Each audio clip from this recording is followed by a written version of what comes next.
Paris in the fall, the last months of the year and the end of the millennium. The city holds many memories for me, of cafes, of music, of love, and of death.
As I picked myself up, all I could hear was the ceaseless drone of traffic.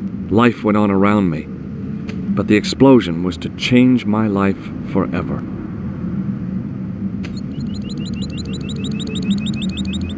The umbrella had protected me from the bomb blast, but it was of no use to me now.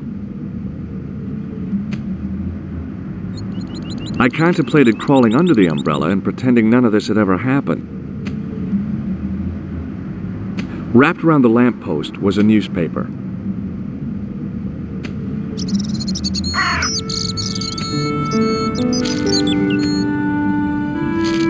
The leading article referred to the visit of a Nobel Prize winner from some unpronounceable Eastern European state. That was the only news story. The rest was rumor, gossip, and sensationalism. Then I noticed the writing at the foot of the page. It read Salah ad-Din, 1345.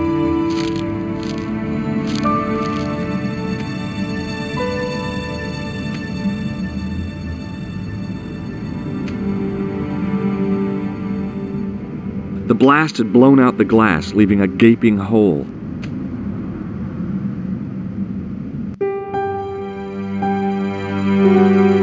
It was the body of the old man. It was hard to believe I'd seen him alive only minutes before.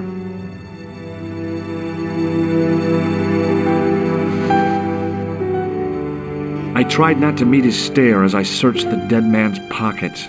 No wallet, no papers, no credit cards. The guy's past was a blank page. A mysteriously undamaged bottle of spirit stood on the bar. I needed a stiff drink, but I hated the taste of brandy. The pretty young waitress was unconscious.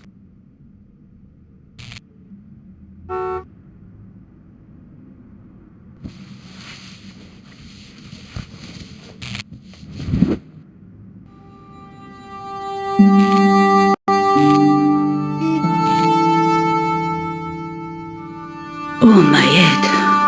Never again. How much vodka did I drink? Oh, no, don't tell me. What is your name, Sherry? George Stobbart, ma'am. Oh, American. She asked the question quite innocently, but I could sense her reserve. It was something which seemed to afflict all Europeans. You look like you could use a little help. I could use a little drink. I feel sick, dizzy, and bruised. I don't even remember the party. Just relax and take it easy. You've been knocked out. You don't say. What happened? There's been an explosion. You should try not to move. Are you a doctor? No, but I used to play hospitals when I was a kid. Can you remember anything at all? No. I need a drink. Pour me a brandy. Is that straight or with ice? Just give me the bottle with a teat on it. I guess a little drop won't hurt.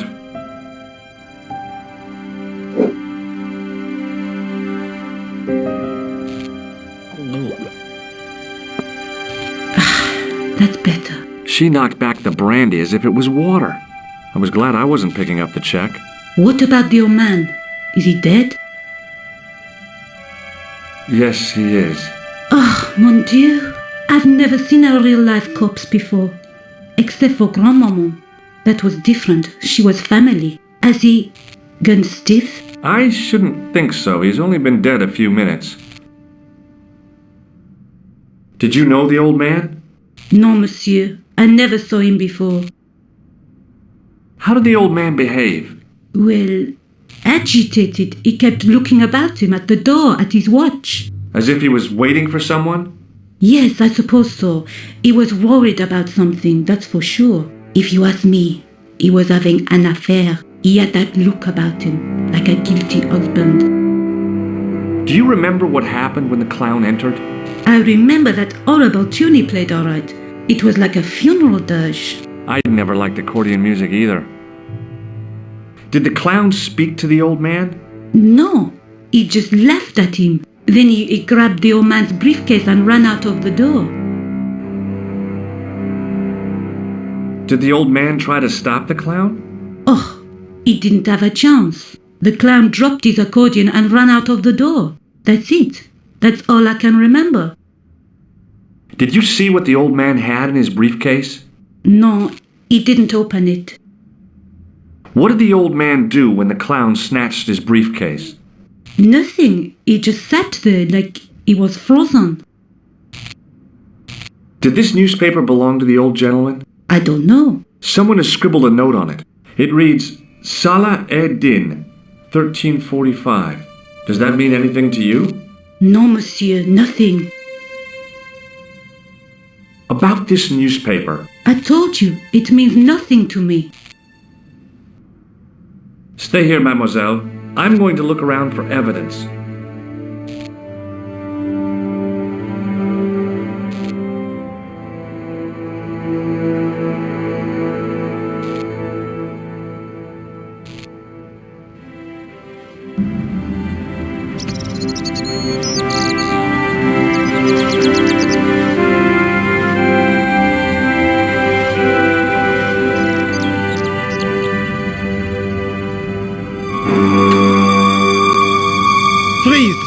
Hold it, right there. Oh, don't shoot. I'm innocent. I'm an American. Can't make up your mind, huh? I demand to see the American consul. Drop your weapons and get down on the ground. Put that thing away, Sergeant. Move. I apologize, monsieur, but I cannot permit you to leave. Am I under arrest? Ah, no, I would simply like to ask you some questions. En avant, to the café, marche.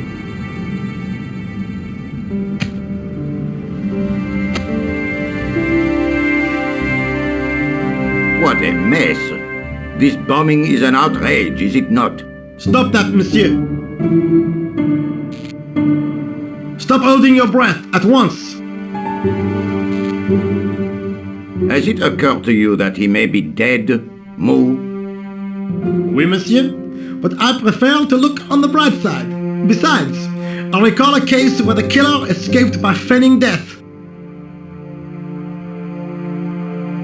However, in this case, the man is quite dead. Clearly, the killer knew of his presence and... How many times have I warned you about premature extrapolation? All we know is that he is dead.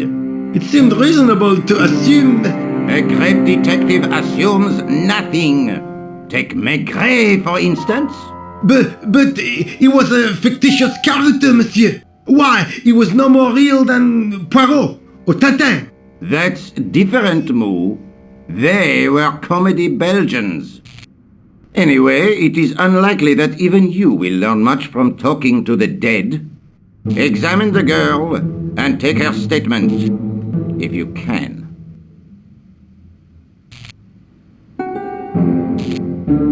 I doubt if she is in a fit state for questioning, monsieur. It smells to me as if she has been drinking. As I feared, we have stumbled upon a den of iniquity, Mou. Leave her to me, sir. I am used to handling drunken women. I do not doubt that for one moment. Et maintenant, to business.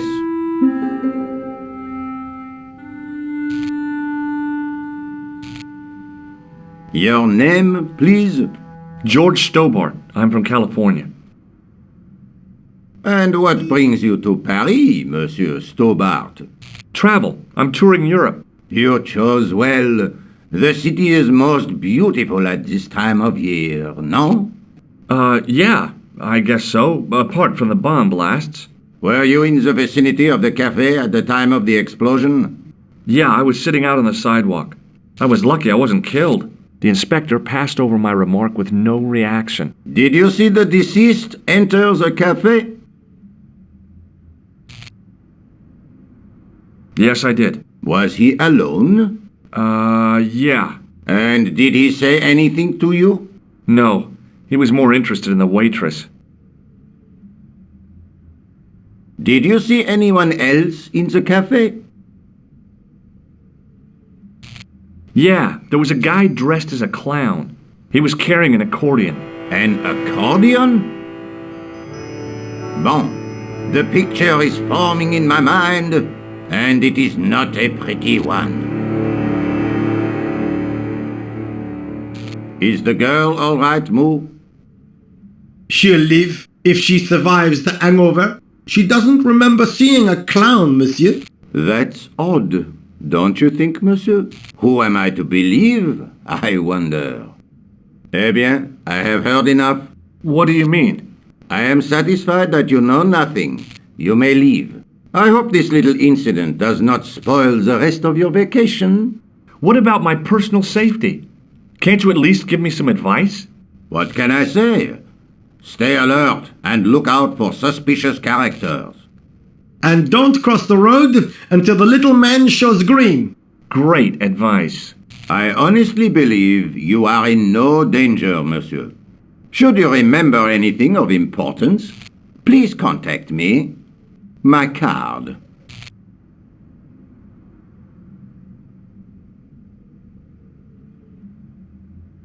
Thanks. That is all. You may go. There's not much to go on, monsieur. On the surface, no. But what lurks inside the subconscious? If the door can only be opened. Are you serious, monsieur? I thought your interest in psychic detection was purely academic. Academic? You are about to witness a scientific breakthrough.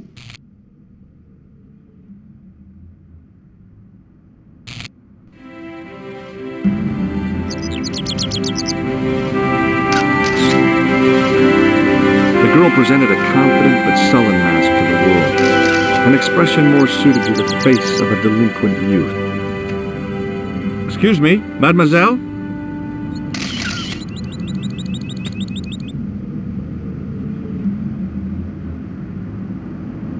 Hi, my name's George Stobbart. Oh, an American by the sound of it. Yeah, that's right, on holiday in Paris. Some holiday, huh? You were here when the bomb went off? Sure was. Sat right out front of the cafe. Did you notice a middle-aged man, maybe 60, with an hat and overcoat? I couldn't believe it. She hadn't even asked how I was feeling. Yeah, he went inside just before the bomb exploded. You weren't related to him, were you? Oh no, nothing like that. I am Nicole Collard from La Liberté. What's that, some kind of nightclub? No, it is a newspaper. You're a reporter? I'm a freelance photojournalist. Say, you can interview me about the bombing. You know, an eyewitness account. Minutes after the outrage that shook the whole of Paris. You know, real-life drama, human interest, that kind of stuff. I'll just stick to the facts, thank you. Did you see who planted the bomb? I know it sounds crazy, but he was dressed like a clown. Oh God, it's him again. Have you met the clown before? It's a long story. I have plenty of time. I don't. Who's the guy you were supposed to meet? His name was Planter. I didn't know him, but he called me last night. He said he had a story which would interest me. He asked me to meet him at the cafe. I guess I'll never know what he wanted to tell me. Not unless you have Rosso's gift for psychic interrogation. How did Plantar get your name? Through the newspaper La Liberté. I'd written an article linking two unsolved murders. One in Italy, the other in Japan. The cases were remarkably similar. A wealthy victim, no apparent motive, and a costumed killer. Plantar said he could supply me with more information. Why won't you tell me about this clown? Why do you want to get involved? Because he almost killed me. Isn't that reason enough? I guess so. Listen, I'll give you my phone number.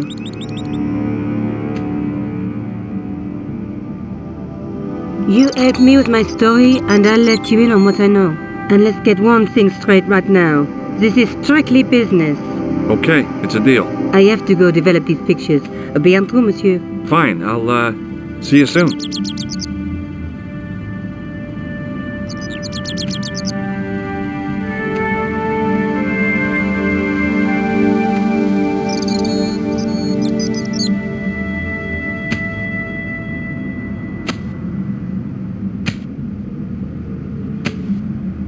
It was a battered metal toolbox.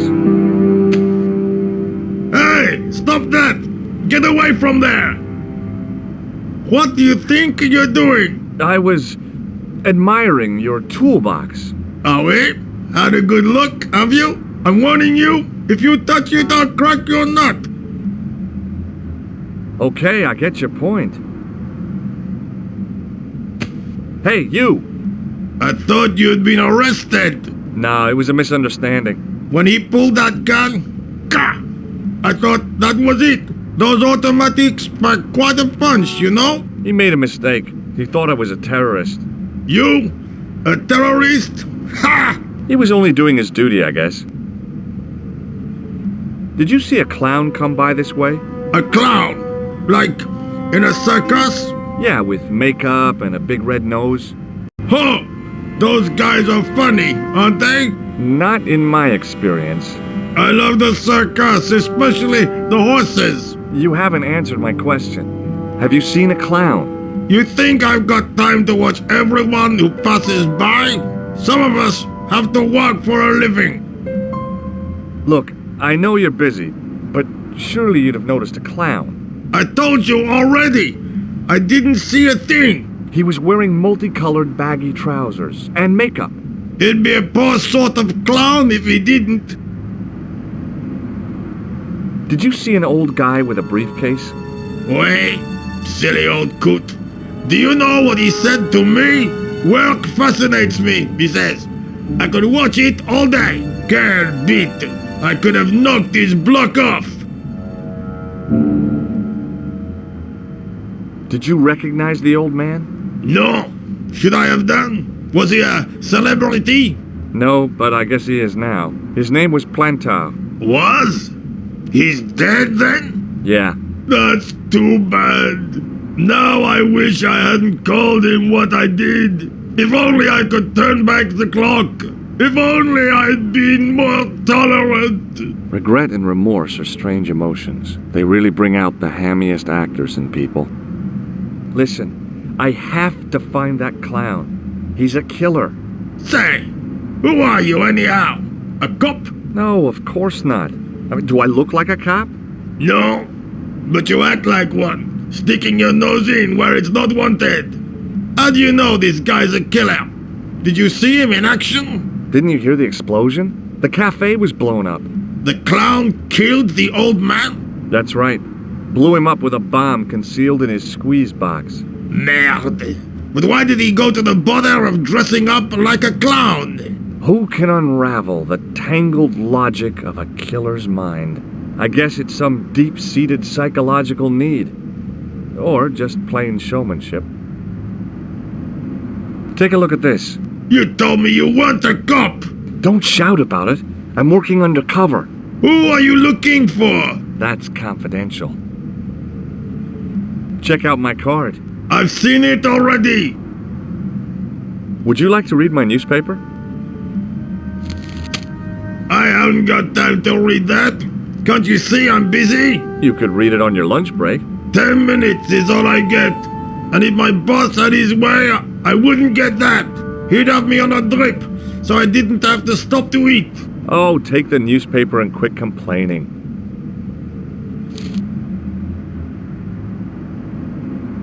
Pah! Look at this! Damn bleeding out liberals! Tcha! Save the dolphins, catch them and eat them, I say! All that fuss over a bunch of fish! Nah, that's more like it! Look at the size of those! Like champagne bottle corks, no? Ah, what's this? Saladin running in the Prix de l'Arc de Triomphe. It's a racehorse? A horse? A legend! Bucephalus reborn, mon ami! Like a streak of lightning she is!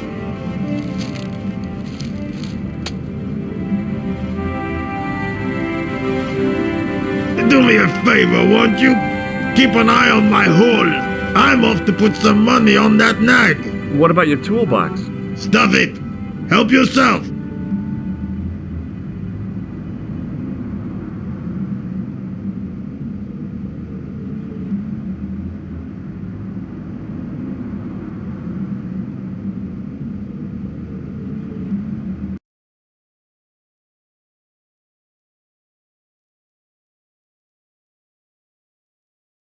Bonjour, Kula. Oh, hi. It's George Stobbart, the American at the cafe. Ah, oui. You said to call if I could help. Have you any news for me? Well, I haven't had a lot of luck. You found nothing? No. Look, I'm very busy right now. Call me if you have any news, okay? Oh. Yeah, I guess. Adieu, monsieur. Yeah, see ya.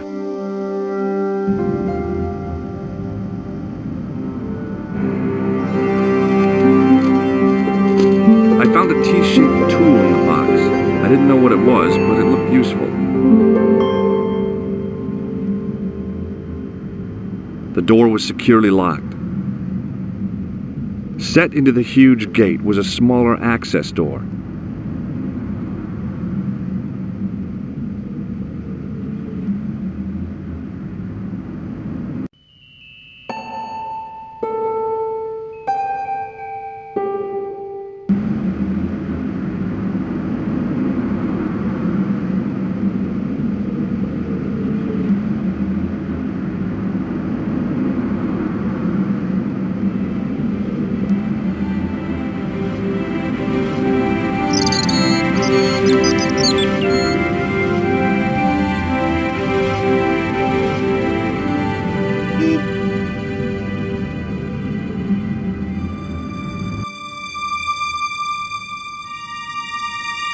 The drain pipe looked as if it would bear my weight. I took a deep breath and prepared to climb the drain pipe. I guess the clown hadn't escaped over the rooftops. The window was protected by stout-looking iron bars.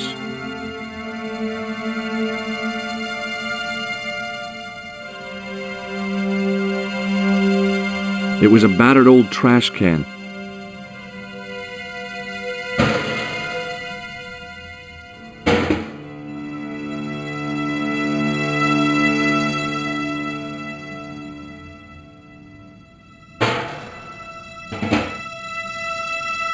It smelled like someone had dumped a truckload of fish in a locker room on a hot summer afternoon.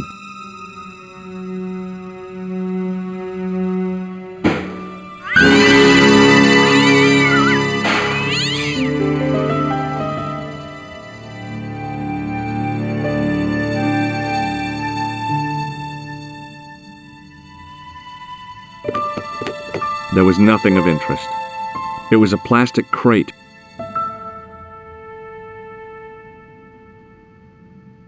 It was an iron cover concealing the entrance to a drain or sewer.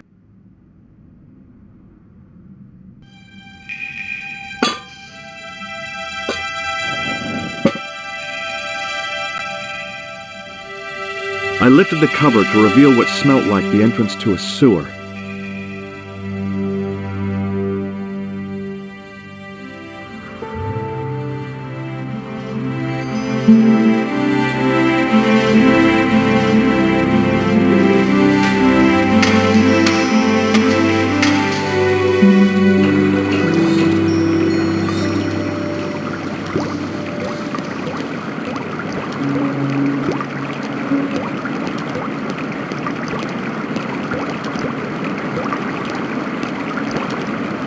It was a shiny red plastic ball sat incongruously on the slippery green slimed floor.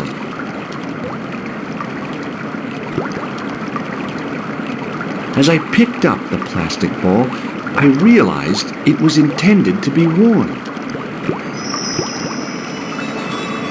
It was the clown's red nose.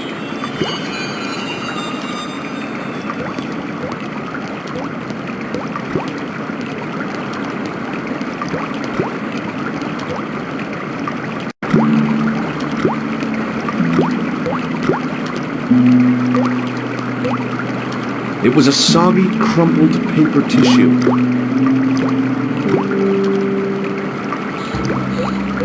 I scooped up the sodden tissue. It was cold and greasy, like breakfast leftovers.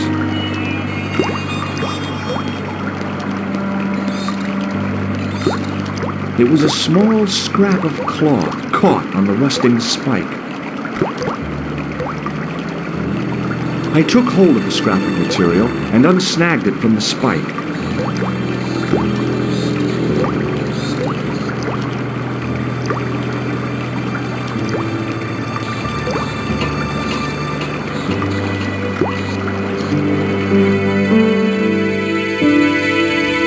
Hi there.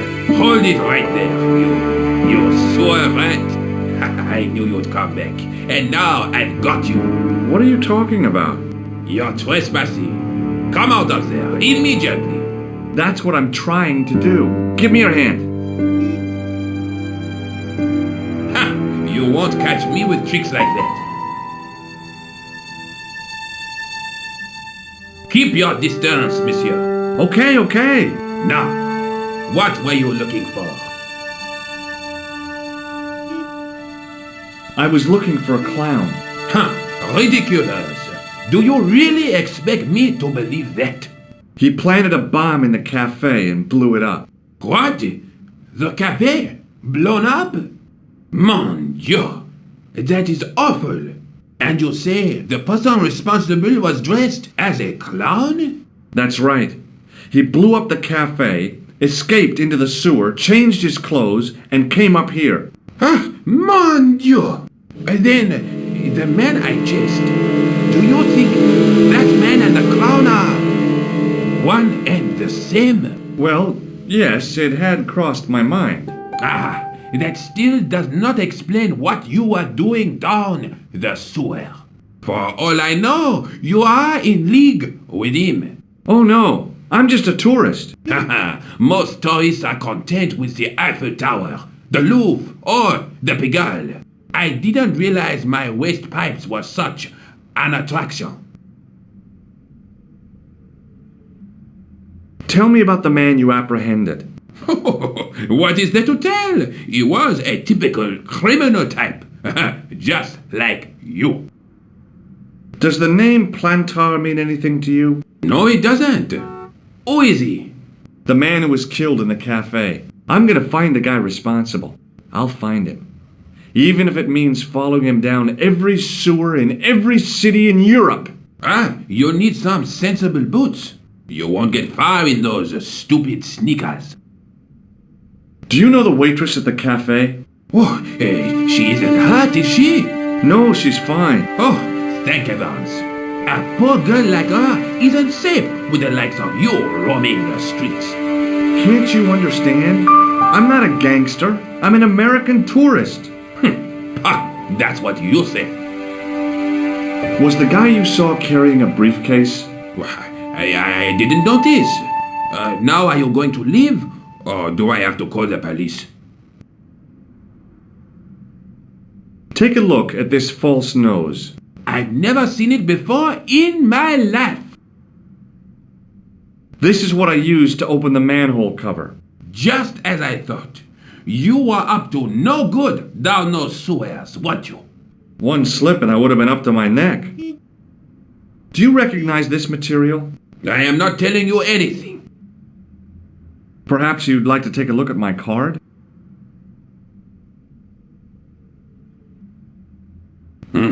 What is this? Inspector Augustin Rousseau? What does that say? Hominoid Division? A homicide. I think the ink's smudged. Then you are not a tourist. Okay, I'm not. I lied to you. And I'm sorry. Don't apologize, monsieur. You know, I had a feeling there was something different about you. It is your posture, your poise. Oh, yes. There is no mistaking the bearing of a disciplined man. And I should know. I was in the army, you know. When I was your age, I was fighting for my life in the African desert. How can I help you, Inspector? Let's start over from the beginning and tell it just like it was. What does this tissue mean to you? Nothing, monsieur. It's disgusting. What on earth possessed you to show it to me? Someone has emptied their nostrils into it. Tell me about the man you apprehended. He was a mean one, monsieur. He grabbed me in an armlock, his face suddenly next to mine. His grip was like iron, but he did not know what he was up against. Oh no, he made a big mistake when he took on one of the desert hyenas. Yes, I get the picture. Does the name Plantar mean anything to you? No, it doesn't. Do you know the waitress at the cafe? So you don't want to hear about my experiences in the desert? I fought to make this country what it is today. I'm sure you did, but I'm a little short of time. Do you know the waitress at the cafe? You can't suspect her, surely. Just answer the question, please. Yes, I know her. Quite well, you could say. She came to work at the cafe 7 months ago. I look forward all week to the relief she gives me when she visits. Really? So you'd miss her if she wasn't there? Oh, mais oui! Who else would I find to cut my toenails? Was the guy you saw carrying a briefcase? Why, yes, he was. Clutched in his arms like a baby. That belonged to his victim. Oh, what do you think was in it? Drugs? Stolen jewels? I don't know. But the killer thought it was worth a man's life. Nothing is worth that, monsieur. Take a look at this false nose. Aha! That looks like a clown's nose to me. Precisely. He must have dropped it in his panic. Unless he wanted you to find it. Why would he want to do that? To put you off the scent. Does this piece of material mean anything to you? That is the same cloth as the jacket I found. I'd recognize that pattern anywhere. Now, about the jacket you found. Do you have it here? No, monsieur. One of the sleeves was badly torn, so I sent it for repair. Pity, because otherwise it was a fine piece of quality tailoring. It had the tailor's name inside on the label. Where did you send the jacket? I gave it to an itinerant Romany seamstress. Just my luck. Was there anything in the jacket pockets? Not a sou. You know what I think? Do tell me. He changed out of the clown suit and cunningly disguised himself as an ordinary person. Looks like I'm up against a mastermind. What was the name on the label? It was a foreign name. Todrick, I think. Did you get the address? There wasn't one, monsieur. Only a telephone number. Well, I don't expect you to remember a phone number you've only seen once. 74 98 08 59. You're kidding. That's his phone number? Yes, that's it. A little secret number that I learned in the desert. I was taught the technique by a Tuareg shaman. That's incredible. It comes in handy at the supermarket checkout. Do I get a reward? Honesty, monsieur, is its own reward. Then I'm glad I do not rely on honesty to pay the bills.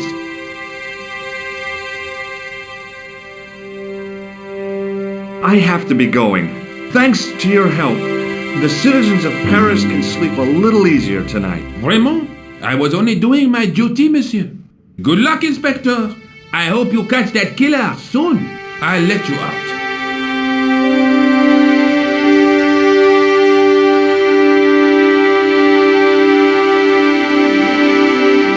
I hope you find your man, Inspector.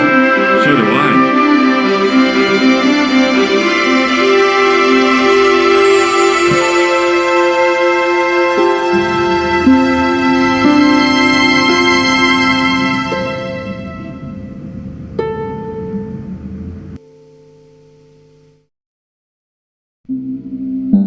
Hello? Who is this?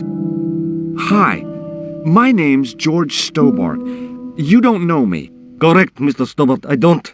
What can I do for you? Well, I'm trying to trace one of your customers. Could I maybe come over and talk to you? No, that's not possible. Oh, okay. Forget it. Listen, all I want is a name. What are you talking about? Who are you working for? I guess you might say I'm acting in the interests of truth and justice. Thank God. I thought you were the police. There are innocent lives at stake, Mr. Todrick. Lives that you could save. You're collecting for charity, yes? No, I'm not. All I want from you is information. Go on. I'm listening. Do you know a guy called Plantar? No, I never heard of him. Shall I tell you what happened to Plantar? How he was killed in cold blood? I told you, I never heard of Plantar. I expect Plantar's a family man, don't you? In their little apartment, Madame Plantar is cooking the supper, listening for the familiar sound of her husband's key in the door. Junior is waiting for his daddy to come home from work. He can't wait to show him the merit marks he earned in school today. Only tonight, Monsieur Plantar won't be coming home. You forgot the puppy. Huh? The faithful puppy dog, waiting for the sound of his master's voice. Well, maybe they don't have a dog. What do you think? I don't know Plantar. I never heard of Plantar. None of this has anything to do with me. What do you know about the clown who bombed the Café de la Chandelle Verte? I don't have no idea what you're talking about. You're cool, Todrick. But I think you know more than you're saying. I don't know who you be, but sure I am you don't know what you're talking about. I don't know if you're saying that to make me think you don't know what I mean, but, this is ridiculous. Quit playing games with me, Todrick. I tell you, I know nothing about no clown. Did you know that one of your customers was a part-time clown? If a guy feels happy with a funny nose and custard down his pants, what's the problem? Thanks for nothing, Todrick.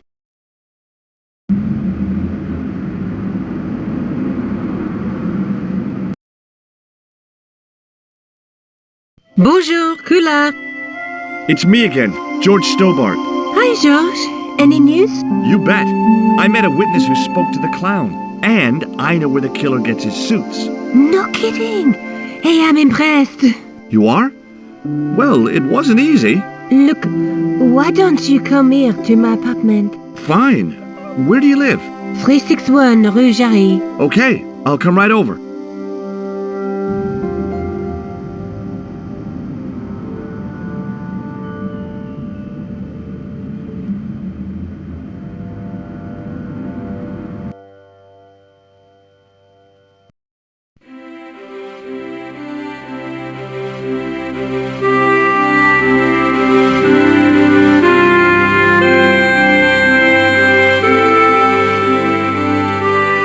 The woman was doing something with a pair of needles that couldn't be described as knitting. She was a cheery old soul, the kind you'd walk across the street to avoid.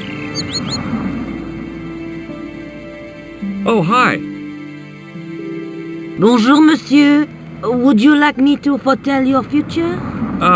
No thanks.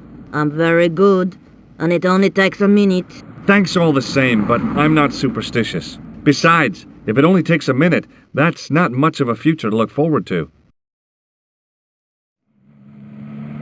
Are the flowers for sale? Oui, monsieur. Okay. I'll take a bunch of those white ones. I wouldn't do that if I was you. No? They are lilies, monsieur. Some people associate them with death. Yikes. Well, thanks for telling me. What other flowers do you have? Dahlias? What do they signify? Insecurity. I don't want to give her the wrong idea about me. What about the tall yellow ones? Those are iris, the flame of passion. And the little yellow ones? Sensuality. Well, they're no use to me. I want to make an impression, not jump down her throat. Do you know a young woman called Nicole Collard? Yes, I do. She lives upstairs from me, in the apartment block across the street. The door isn't locked, but you'll need to give it a gentle nudge. It sticks, you see, because of the damp. The landlord said he'd fixed it before winter sets in. He's been saying that for 3 years. How long has Mademoiselle Collard lived here? A few months. She's in for a shock when the cold weather comes. Drafty windows, insufficient heating, it's a struggle to keep warm. The only reason I stay is because the rent is cheap. You're a young lady. She deserves better. I thought Mademoiselle Collard was a successful photographer. Not as successful as she makes out for all her fine clothes. Oh, I've heard her crying herself to sleep at night. That's awful. Now don't you let on that I've told you. She's proud, that one. Too proud, if you ask me. I've changed my mind. Will you tell my fortune? You're going on a long journey. My, oh my. What a surprise. Can you tell me anything I don't already know? 10 francs, please, my dear. 10 francs? That's a ripoff. Please yourself. How does this fortune-telling routine work? If I knew that, I wouldn't be selling flowers for a living. Haven't you ever wondered why you were blessed with the gift? Well, it's a bit like satellite television, I suppose. Some of us are born with a built-in receiver dish. I just happen to be one of the lucky ones. Can you really foretell the future? Only time will tell, monsieur. The strange thing is, I can't seem to see myself in the future. Other people, I have no problem. But when I try to see what might happen to me, nothing. That must be scary. Maybe. I figure it's a kind of natural safety mechanism. Either that, or I don't have a future. Do you recognize this nose? No, monsieur. What do you make of this tool? Is it something a dentist would use? No, it's for raising manhole covers. Formidable. What can you tell me about this material? It's a very expensive piece of cloth, monsieur. What can you tell me about this tissue? Nothing? See you later. That's right, monsieur. You will.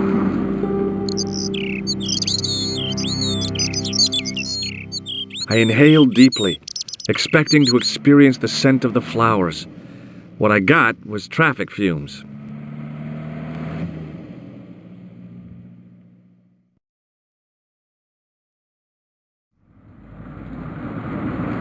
The shop window featured a display of gowns and women's stuff.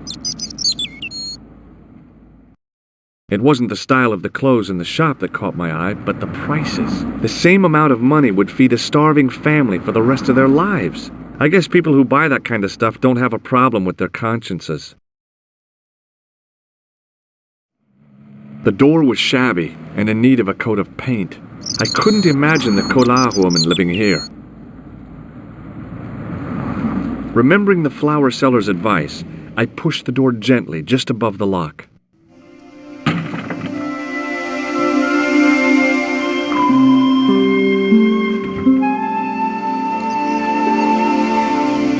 Bonjour. I'm glad you could make it, monsieur. Please, call me George. Fine. I'm Nicole. Take a seat, George.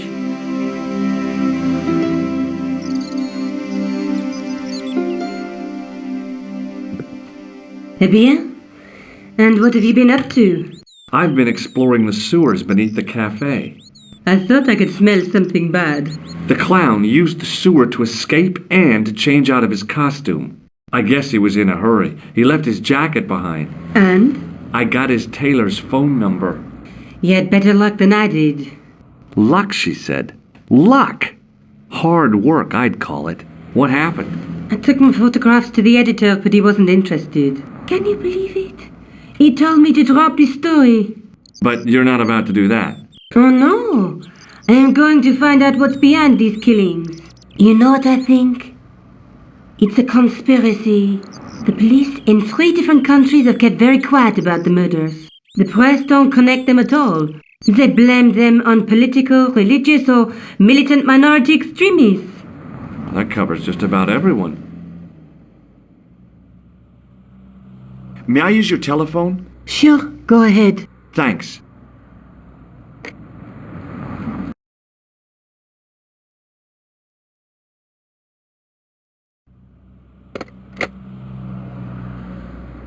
Tell me more about the clown's previous victims.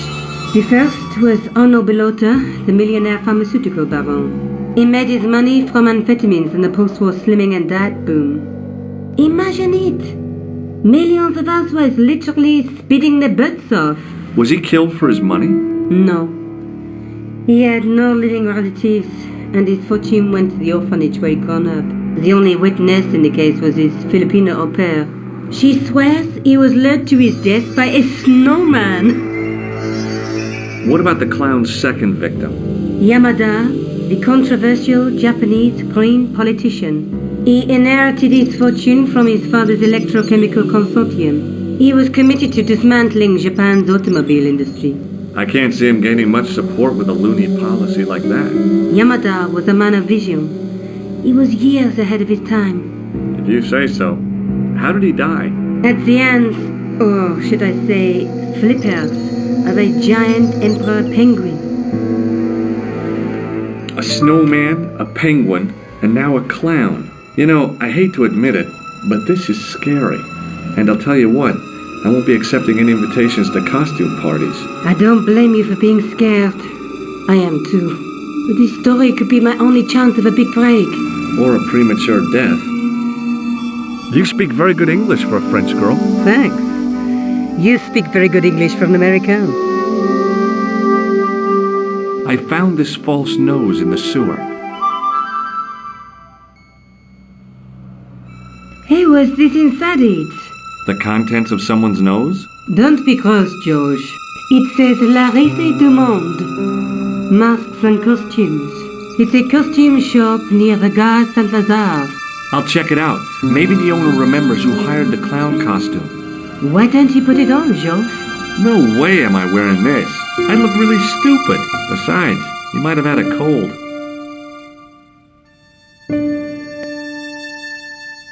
This is the tool I used to get into the sewers. Fascinating, George. You're not interested, are you? Oh, of course I am. I think it was very brave of you to go down those sewers. Yeah?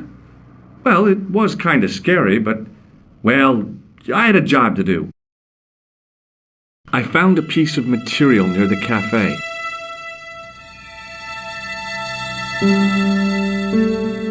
When I showed it to the concierge, he recognized it right away. It's very distinctive, all right. Just wait until you see this. I developed the film I shot at the cafe. Here, George, it's an enlargement I made. Look what that guy's wearing. Checkered pants. The same material as I found in the sewer. That's right. This guy shouldn't be difficult to find. Oh no? Take a close look at his left cheek. A scar. In the shape of a horseshoe. Oh, a crescent moon.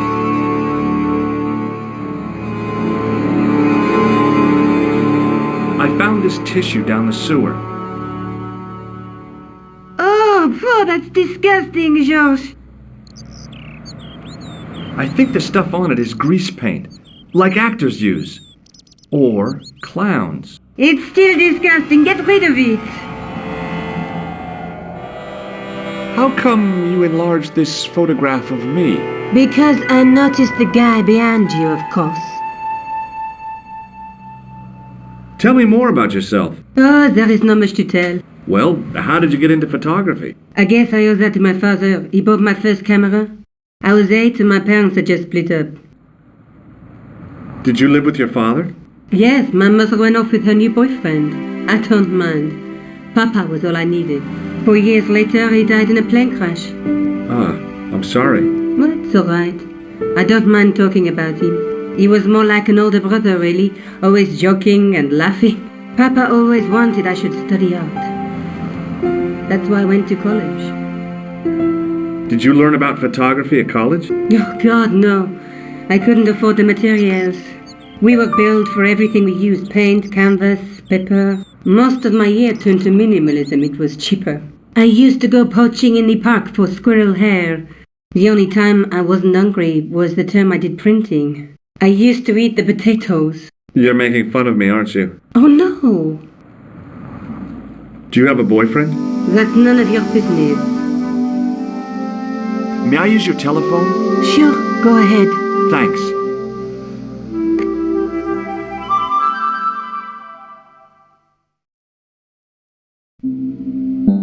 Hello? Who is this? Mr. Todrick? Oh, it's you again. What now?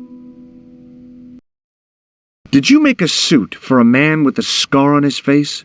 A scar in the shape of a crescent moon? Maybe. Maybe not. Tell me where I can find him and I'll leave you alone. And if I don't, I won't leave you alone. I can't tell you anything unless you give me his name. Do you know where I can find the guy with the scar? I told you. Without a name, I can't help you. Thanks for nothing, Todrick.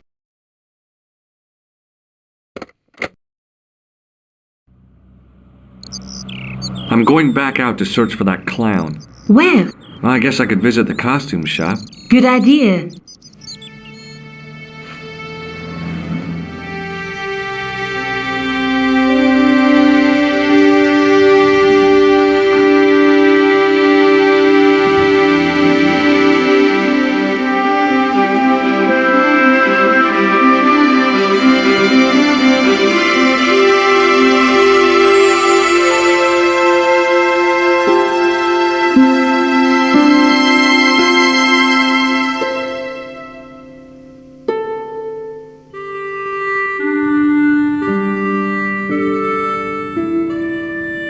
The dummy wore a traditional Pierrot costume. At least, I guess it was a dummy. I gave the dummy Pierrot a tentative prod, but it didn't move. She reminded me of a girl I dated back in high school. Come to think of it, the dummy had more personality. As I was about to touch the dummy, I realized it had the same color eyes as Nico. The strange thing was, I hadn't realized I'd noticed the color of Nico's eyes.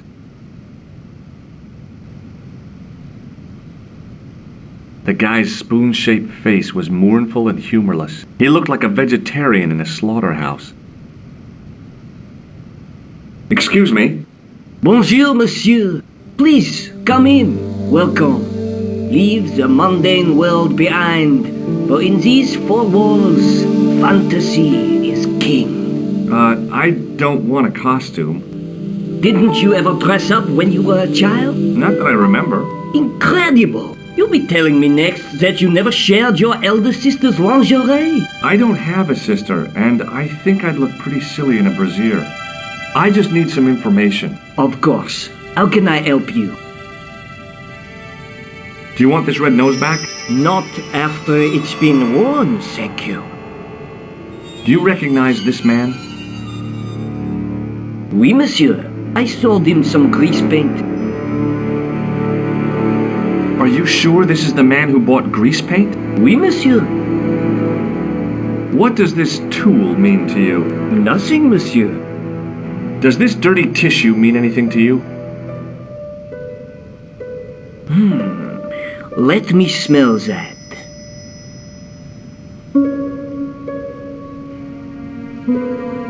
Bestheimer's number 7 white pancake. Theatrical grease paint, right? Oui, monsieur. La crème de la crème of Thespian accoutrement. Have you sold any of it recently? Yes, 2 cans. Have you heard of a man named Plantile? I do not recall anyone of that name. I'm looking for a man who hired a clown costume from you. The man whose photograph you showed me, he hired 2 costumes. 2? Yes, Bozo the Clown and Seamus the Pixie. What was his name? Khan. A Middle Eastern man, I would think. And did he have the scar on his face? That's right, in the shape of a crescent moon.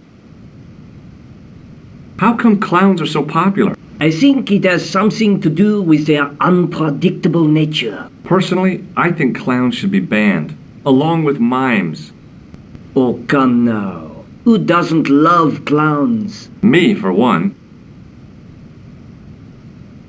About this tissue. I have already given you my professional opinion. Thanks for your help, buddy. My pleasure, monsieur. Allow me to shake you by the hand. Huh? Well, okay.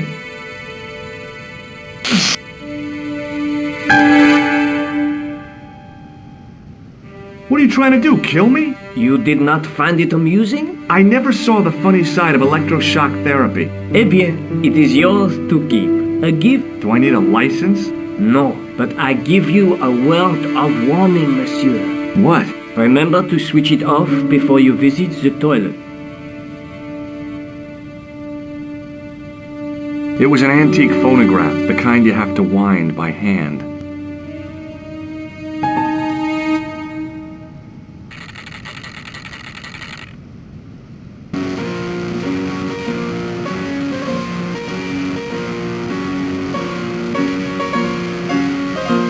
I gave the dummy Puro a tentative prod, but it didn't move.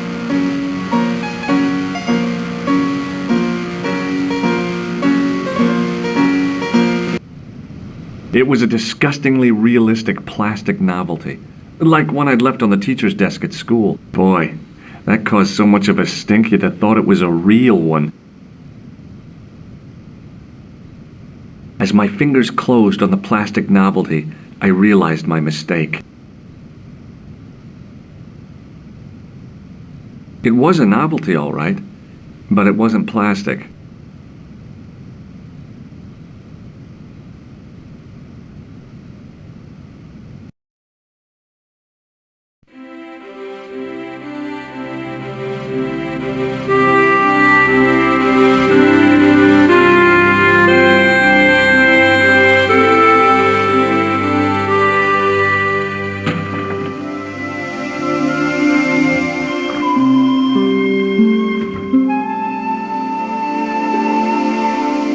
Salut, George. What news?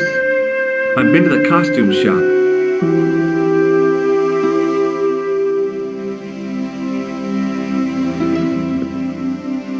Yeah, I like it. What are you supposed to be? I didn't hire a costume. These are my clothes and you know it.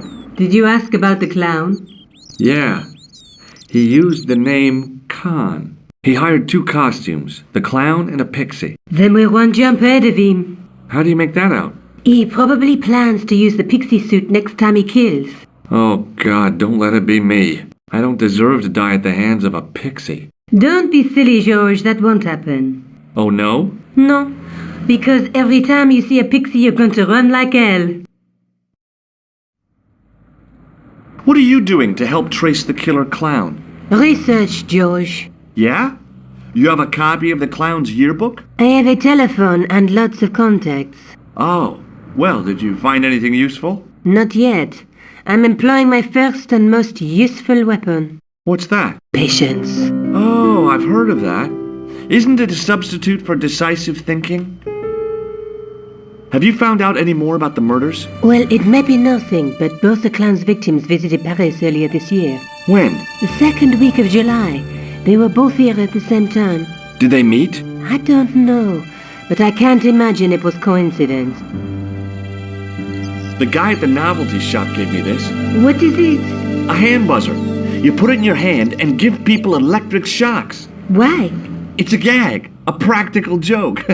If you ever use it on me, I'll break your arm. Okay. I get the picture. May I use your telephone? Sure, go ahead. Thanks.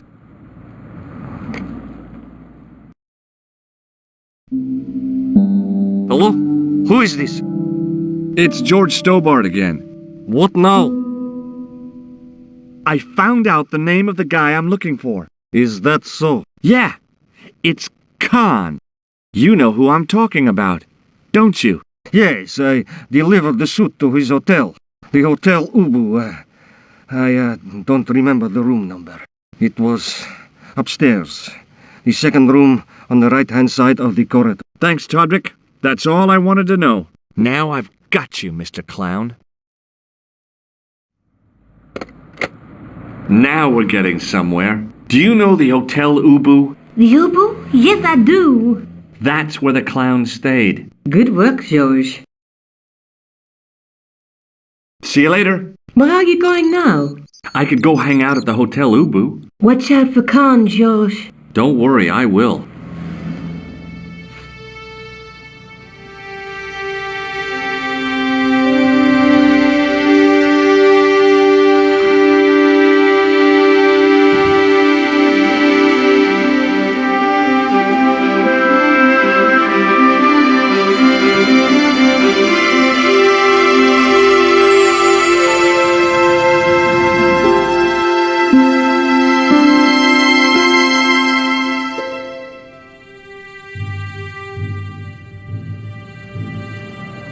The man looked like an amiable Bigfoot.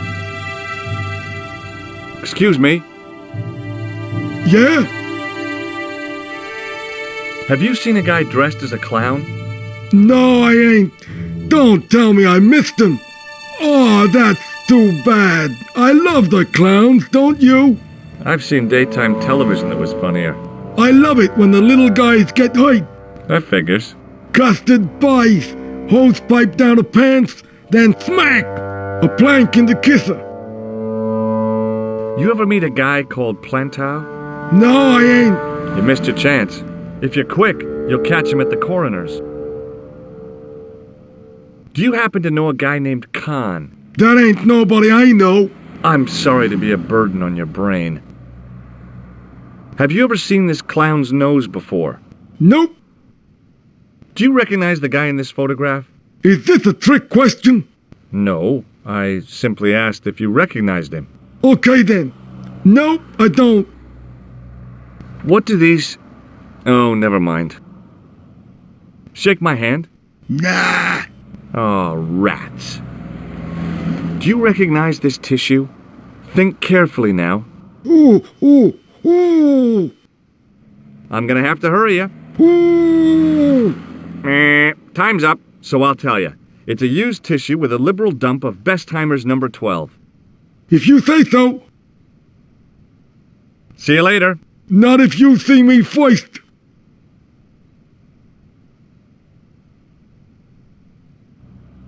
The guy looked just like a weasel.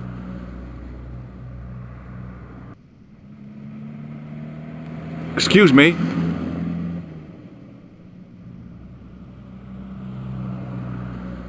Yes?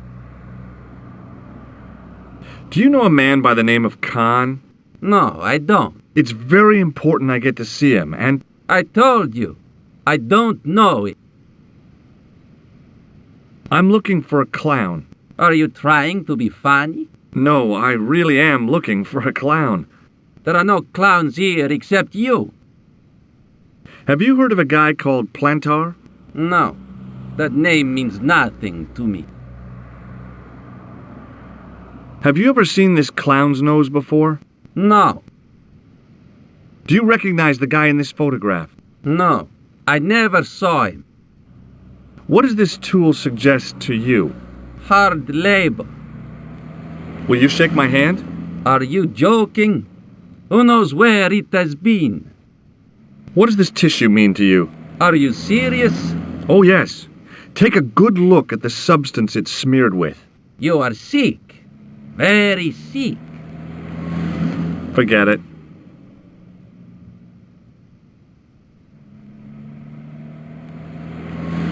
The sign listed the price of rooms, and boy, were they expensive. The killer must have been earning a fat wad to pay for accommodation like this.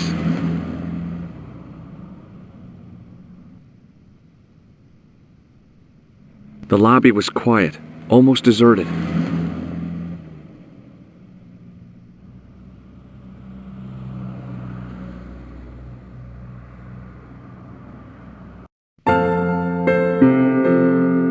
The woman was obviously English.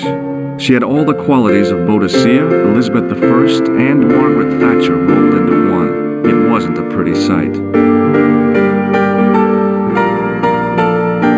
Hi there, ma'am. Well, hello. What can I do for you? I'm looking for a man. You disappoint me, my dear. For one foolish moment I thought... But never mind. Aren't you going to tell me your name? George Stobbart, ma'am. How sweet! I once had a stable boy called George.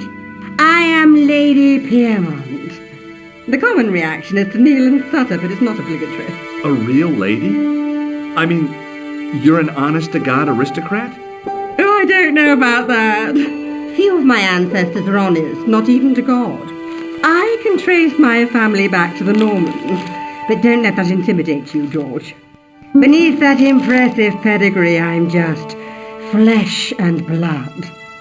The blood may be blue, but the flesh is the plump beef of old England, so to speak. You appear distracted, George. Is there any way I can help you? Are you here in Paris on vacation? No, darling, I'm on holiday. I needed to get away after Algy's funeral. I didn't realize you were mourning the loss of a loved one. I'm not. He was my husband. I'm sorry to hear about your husband's death. You wouldn't be if you knew him, my dear. It gave me the opportunity to take a well-deserved holiday. Daphne suggested a change of scenery. Paris, she said. A wild romance is just what you need to take your mind off the inquest.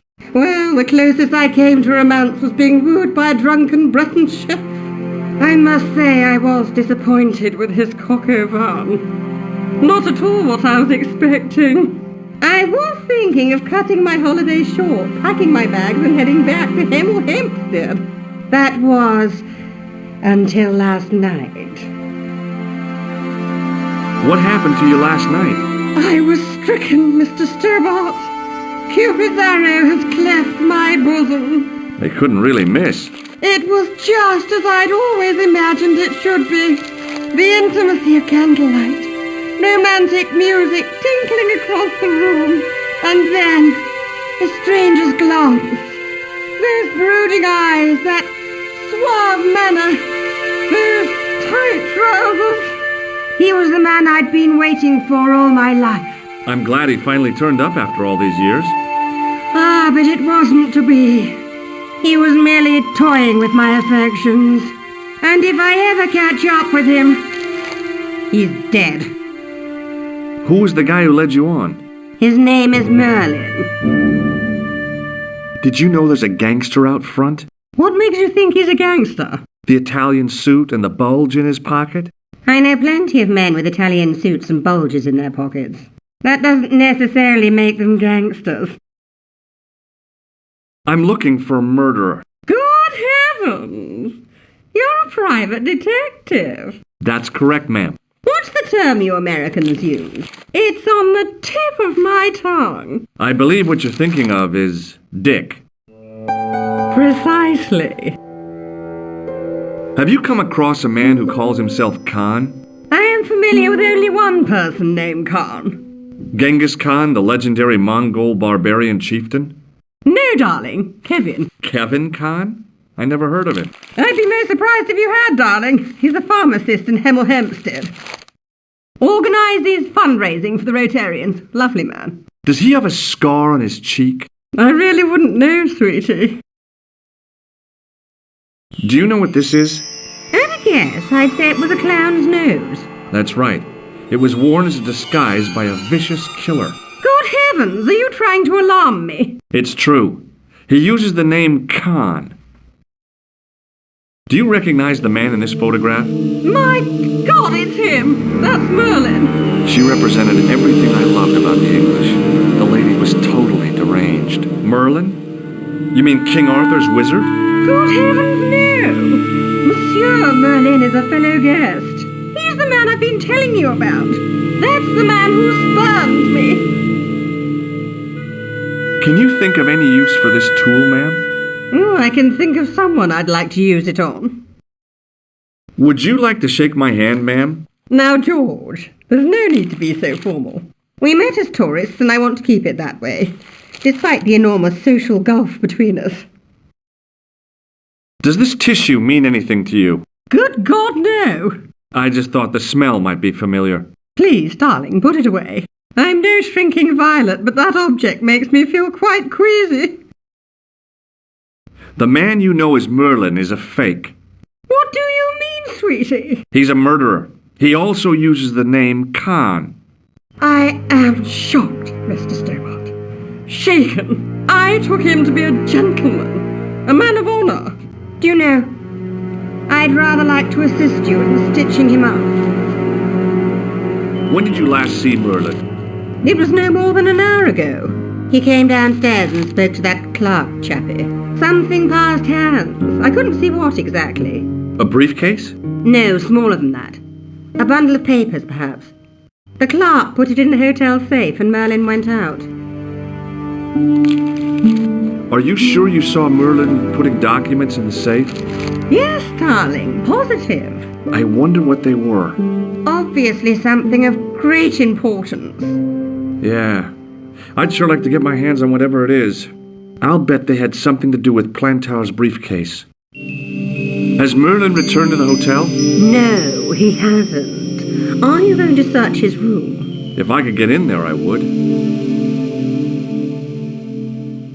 I have to go, ma'am. I recognized the guy. It was the Nobel Prize winner from the country whose name I couldn't pronounce.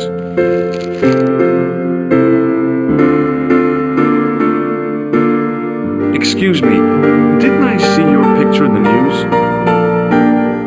You're that Nobel Prize winner from some unpronounceable Eastern European state. Yes, that is me, in person. I don't want to worry you, but have you had any threats in your life? You know, mysterious phone calls, letters made up of headlines cut from the newspaper. I don't know what you're talking about. Have you seen a clown? I beg your pardon? The clown. A guy in funny pants. Have you seen him? My pants are from England, Marks and Spencer. They are a pleasure and a comfort to wear, with much support. I'm real glad to hear that. You know, it's good to know you Nobel Prize winners are human too. In my country, the people make do with string and egg cartons. For pants? For everything. Oppression is the mother of ingenuity. Do you know a guy called Plantar? I don't know anybody in Paris. Oh, well, this guy's dead anyhow. Why do you ask me about dead men? I have seen enough of death to last me a lifetime. I'm, sure you have. What does this clown's nose suggest to you? In my country, we have no use for clowns. I'm glad to hear it. They were dealt with most severely in the last cultural cleansing. What about the mimes? Did you get them too? All gone.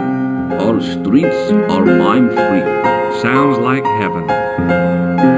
Do you recognize this man? He calls himself Khan. Yes, I know this man. Why do you carry his photograph? I'm a private detective. May I shake you by the hand? I do not shake the hands of imperialist dogs. That's a real bad attitude problem you've got there. Have you any idea what this tool might be used for? I cannot guess. Would it mean anything if I told you it was for lifting drain covers? Such technology fills me with wonder. Does this goo-smeared tissue mean anything to you? No, it doesn't. What's your interest in Khan? He is an enemy of my people. You know he's a killer. Of course, amongst other things. Would you help me investigate Khan? That is not possible. My instructions are to observe. I cannot jeopardize my position as an honored guest of this country's government. Thanks for your help. Goodbye.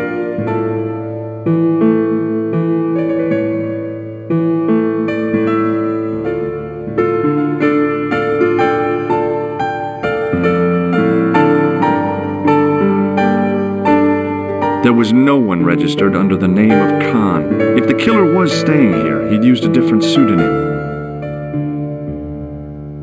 The clerk wore a disdainful expression, like he'd been born with it. Hanging from a brass hook was a key and a plastic tag.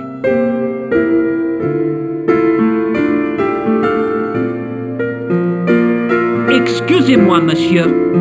What? You were trying to steal that key, no? No way.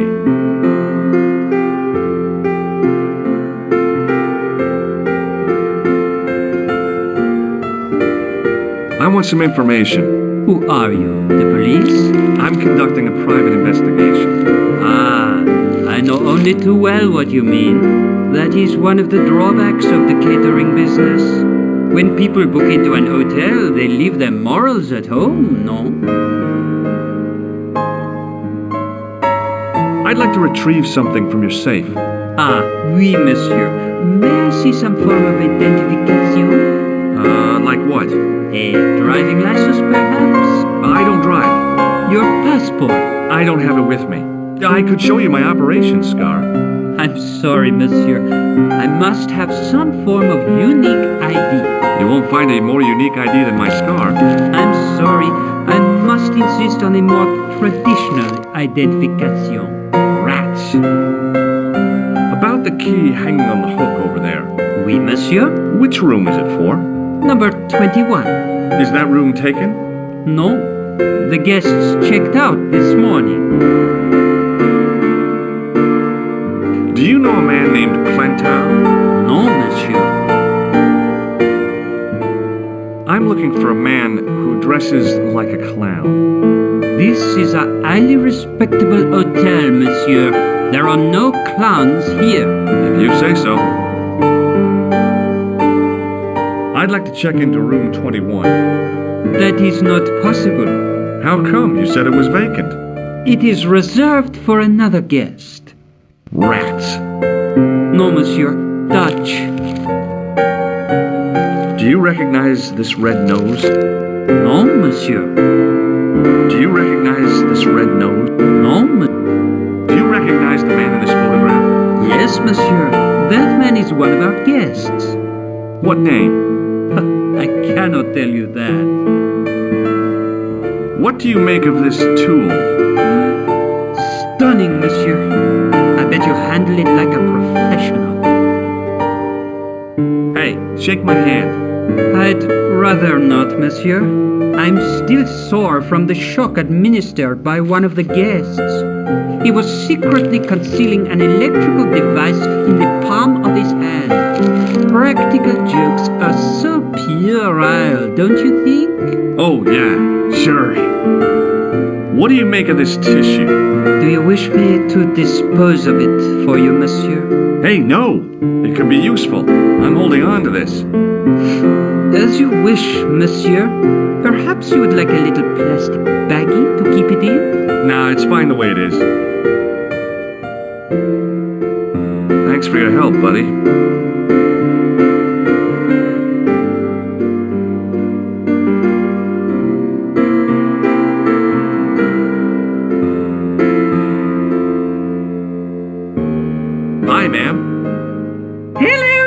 George, what can I do for you now? Would you distract the clerk while I borrow a key? Are you asking me to aid you in a criminal act, darling? Oh no, it's the key to an empty room. And why, may I ask, do you wish to gain access to an empty room? Do you plan to squat? No, ma'am. Scouts honor? I was never in the Boy Scouts, ma'am. No, you should have been. What were your parents thinking of? It's a fine way for a boy to get licked into shape. Now tell me, why do you want to get into that room? I'm hoping it's the key to Merlin's room. Well, how can I refuse? I shouldn't think my feminine charms would be much use in this case, but a good dose of English arrogance might do the trick.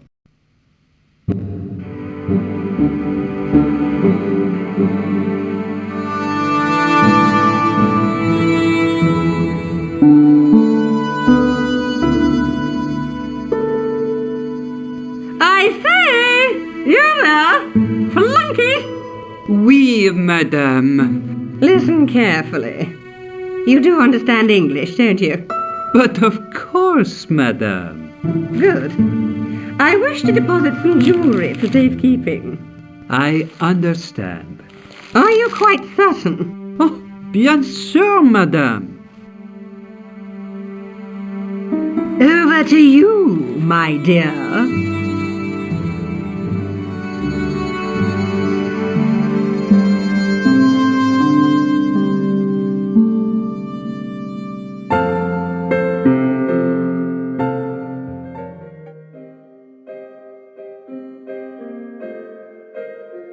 The sign on the door read 21.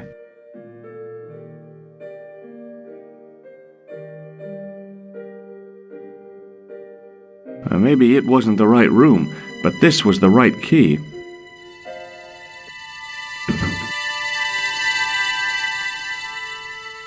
It was a massive mahogany wardrobe.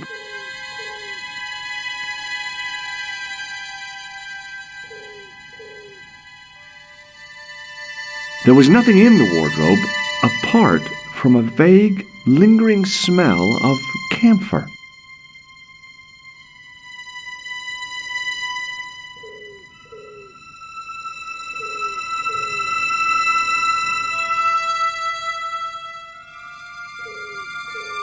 A cabinet stood beside the bed.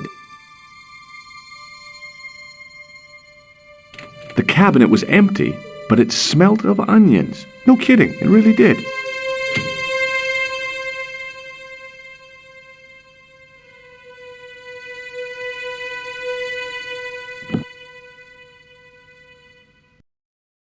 The window looked out over a narrow alley surrounded by high walls.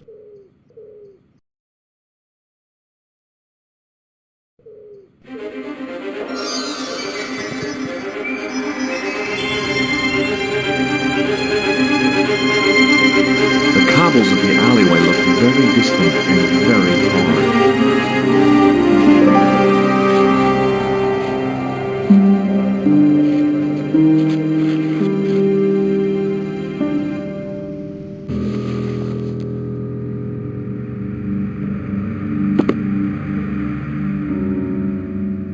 The cabinet had no drawers, just a single door.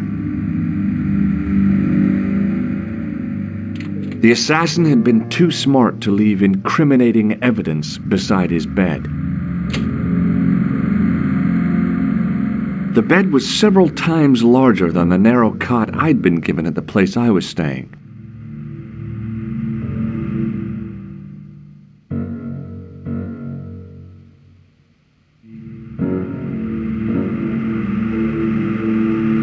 The bed was freshly made, and the crisp white sheets told me nothing about the killer's habits. The closet was a solid, impressive piece of antique furniture.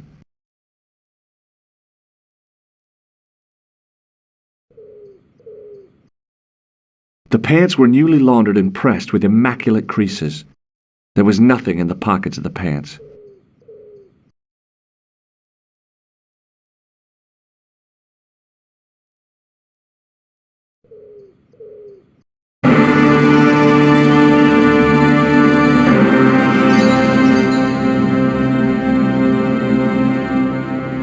had the kind of feeling in my stomach that would usually send me running to the bathroom.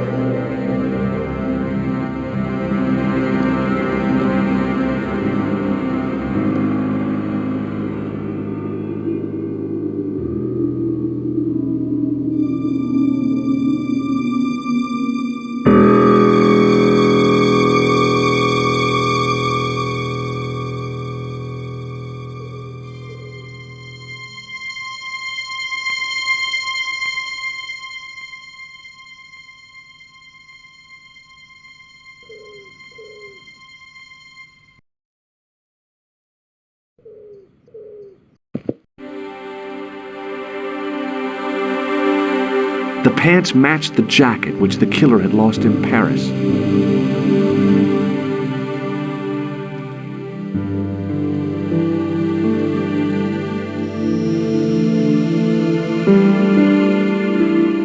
I couldn't believe my luck when I found 2 items in the pockets of the pants. The first was an ordinary matchbook. No matches, no clues. The second was a pass card which read, Thomas Merlin, Gruber Electronics Corporation.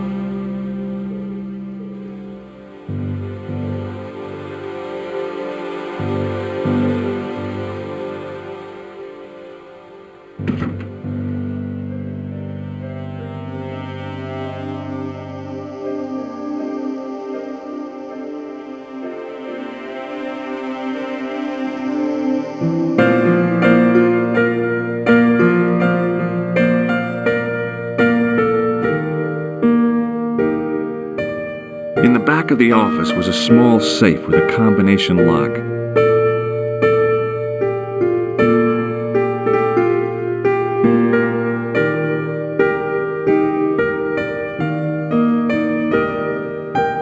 What now, monsieur?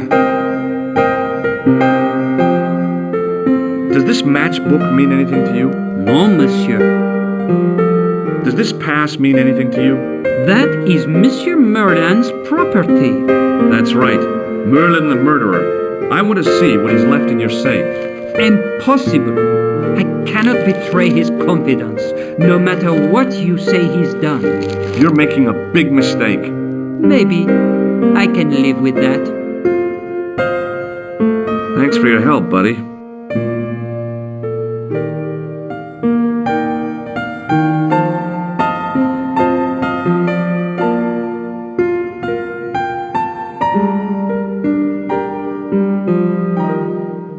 Hi, ma'am. Hello, George. What can I do for you now? I found this matchbook in Merlin's bedroom. It came from the Club Alamut. It might be useful to find out if that club is in Paris, George. I found this pass in Merlin's room. So, that deceitful little man is passing himself off as an electrician, is he? Uh-huh. This guy probably has a million faces. I showed the pass to the clerk, hoping he'd give me Merlin's papers. But he wouldn't buy it. He's too scared. I'll give him something to be scared of. Follow me, George!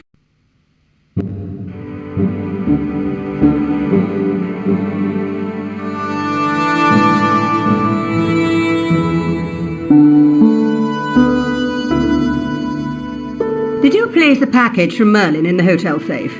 I did, madame. And did my friend here show you Merlin's identification? Indeed he did, but What's the problem? he isn't Merlin. A mere academic detail. Give him the package. But that is against the law. I happen to be a justice of the peace, you silly man. I am the law. If he tries anything, shoot him, George. My pleasure, Lady Piermont. One moment, please.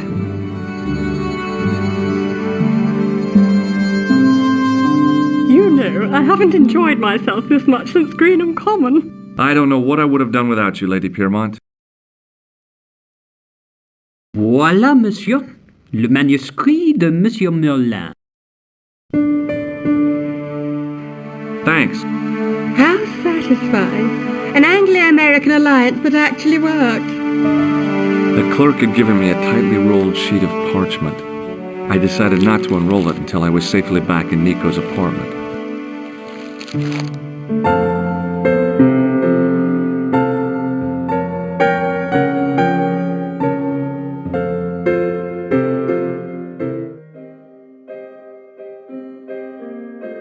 The door was locked.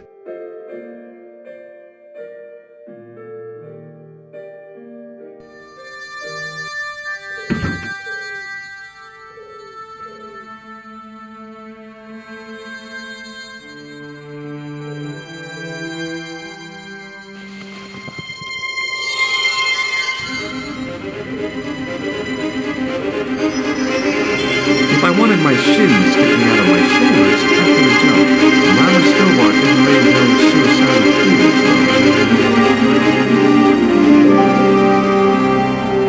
I knew this was no way to treat an ancient manuscript, but I couldn't let it fall into the hands of the goons waiting outside.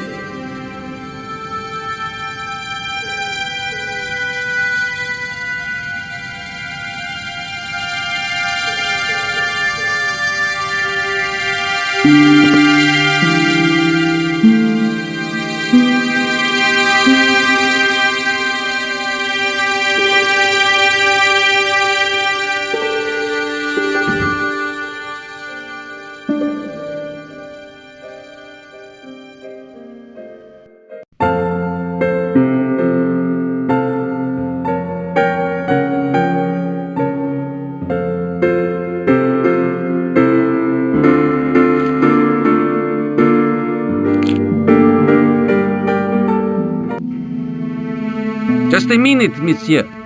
What's your problem? No problem, if you cooperate. What do you want? Just a routine security check, nothing to worry yourself about. Oh, well, all right. Search him, Flap. You bet. Hey, knock it off. Get off, you big ape. Nothing, Guido. Zilch. Our apologies, monsieur. What? I had to report you to the authorities. Round here, we are the authorities. You want I should break his arms? No. Let him go, Flap.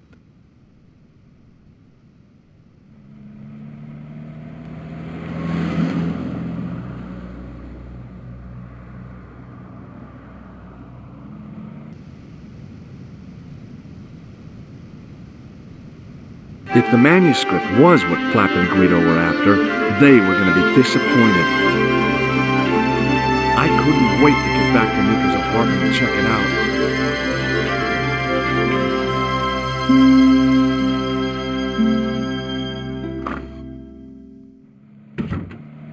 You're just not going to believe what I've found.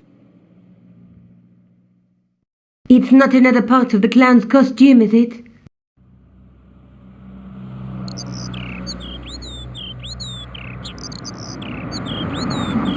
It's a medieval manuscript.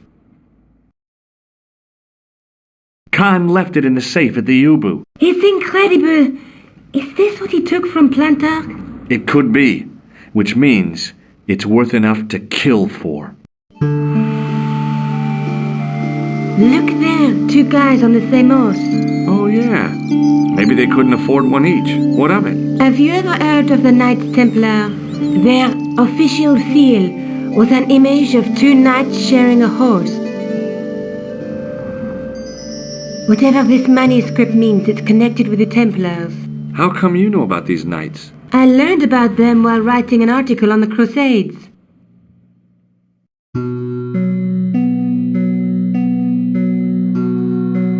This guy, named Hughes de Payen, arrived one day at the court of King of Jerusalem. He offered to protect the Christian pilgrims from the displaced Muslim armies. The king would be able to guarantee safe transit to Christians in the Holy Land. Safer journeys meant more pilgrims, and pilgrims meant trade and wealth. The Templars proved invaluable to the king as a mercenary army. It was said that they never asked how many the enemy numbered, just where they were. And as the years went by, the Templars grew in wealth and numbers. They were so rich, even kings came to them for loans. But at the height of their power, they fell foul of the King of France.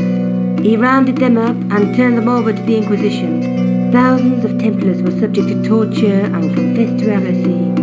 Of course, at the hands of the Inquisition, there wasn't much they wouldn't confess to. The last Grand Master Jacques de Molay was burned alive. But the treasure of the Knights Templar was never found.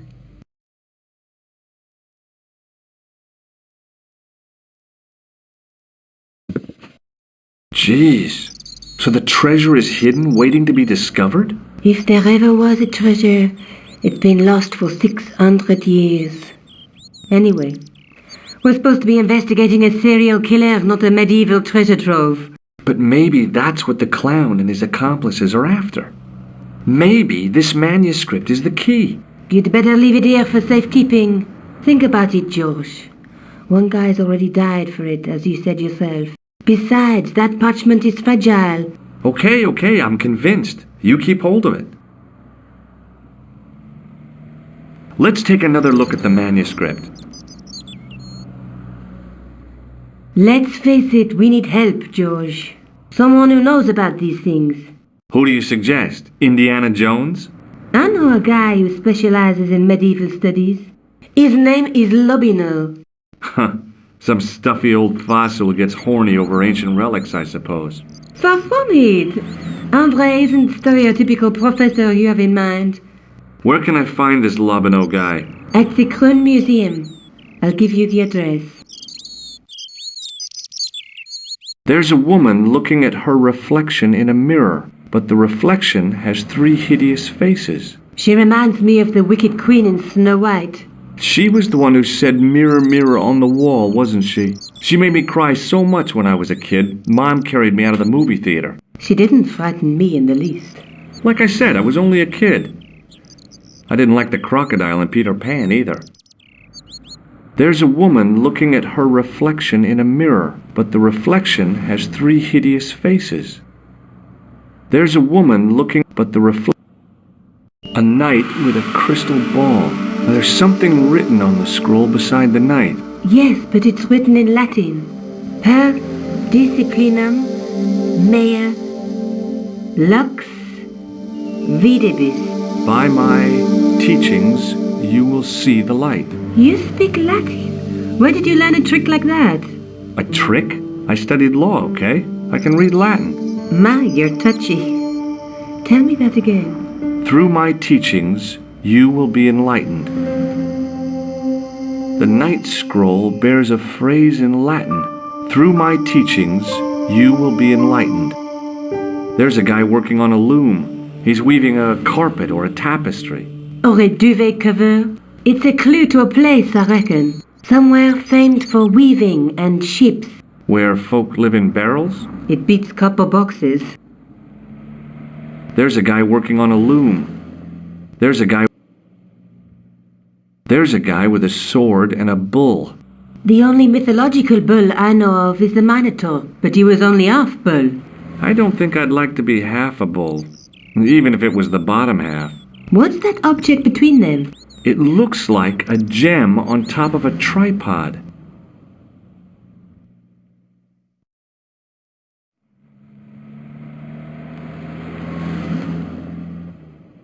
I found this in the killer's room. What is it, a credit card? ID, Thomas Merlin, of the Gruber Electronics Corporation. Never heard of him, or the company. I found this matchbook in the killer's hotel room. It's from the Club Alamut. Never heard of it. Is there anything written inside it? No, what were you expecting? If this was a movie, there'd be a clue, a name or an address. That's no use. There aren't even any matches in it. Oh well, I'll keep it as a souvenir.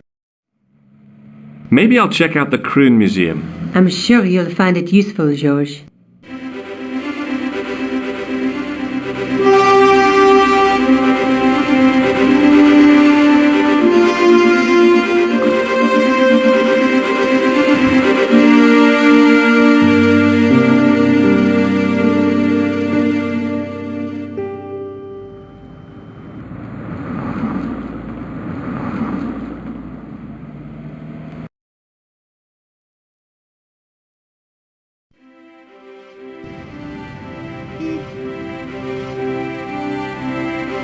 Rosso's sidekick, Sergeant Moo.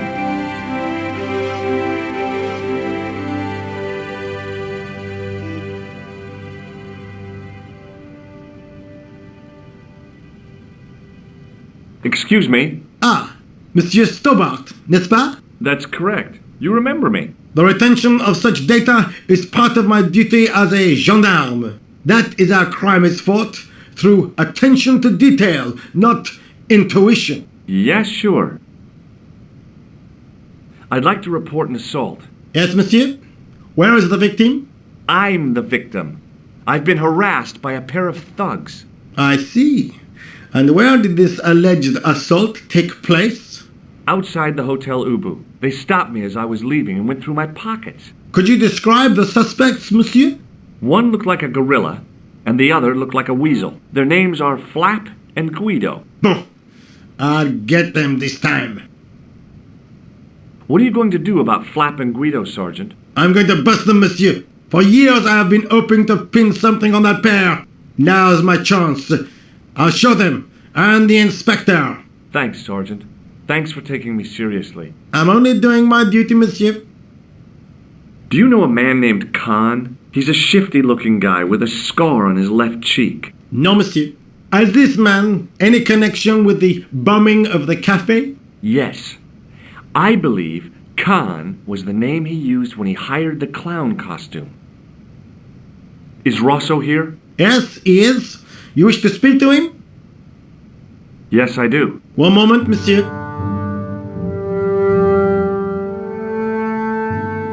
Stobbart is here to see you, monsieur. Did he say what it was about? No, monsieur. Very well.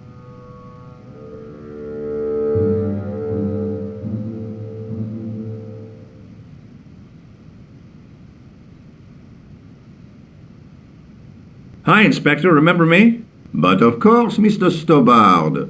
My mind is a well-ordered faculty.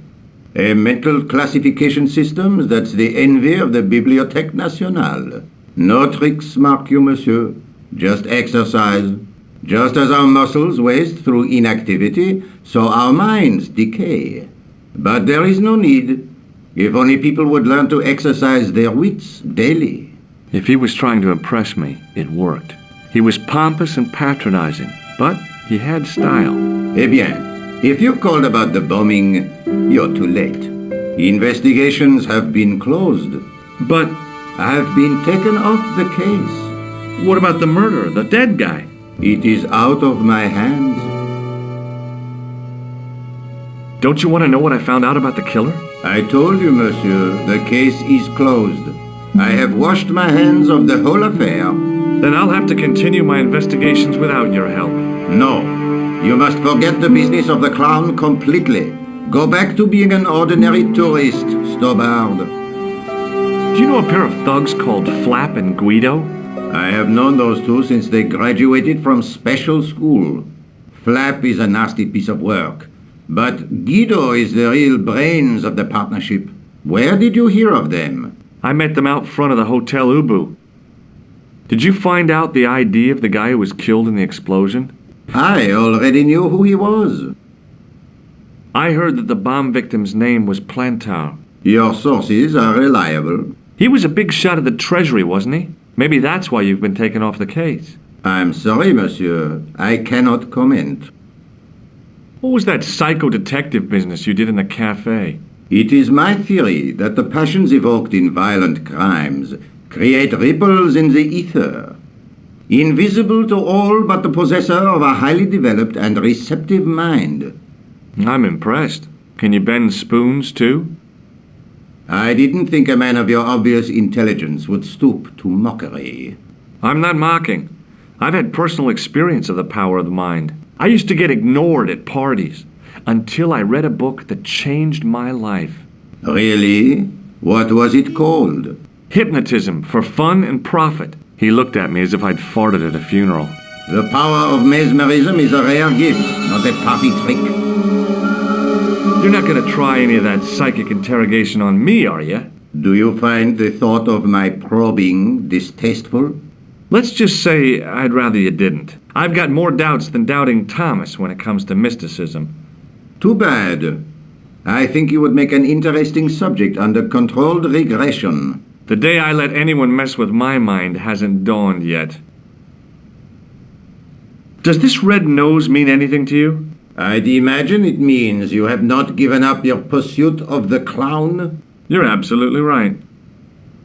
Do you recognize the man in this photograph? No. It's the face of a killer. The man who bombed the cafe? The photograph was taken soon after the explosion. He'd escaped through the sewers, leaving a trail of clues behind him. Circumstantial evidence, Stobbart. None of it proves a thing. Does the name Thomas Merlin mean anything to you? No, monsieur, nothing. It's another one of the assumed names used by the killer. Ah, the famous killer clown case. Yeah. You might have forgotten all about it, but I still aim to find that guy. What do you make of this, Rosso? It is a tool for gaining access to sewers. Does this matchbook mean anything to you? No, monsieur. I suggest you ask Sergeant Moo about that. God only knows why, but he collects matchbooks. He claims it is a hobby. Would you care to shake my hand, Inspector? Please don't be offended if I decline your offer, Stobbart. The palms of my hands are particularly sensitive. I found this tissue in the sewer.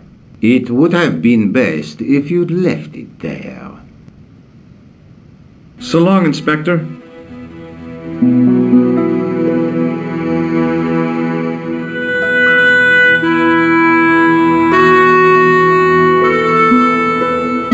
Excuse me.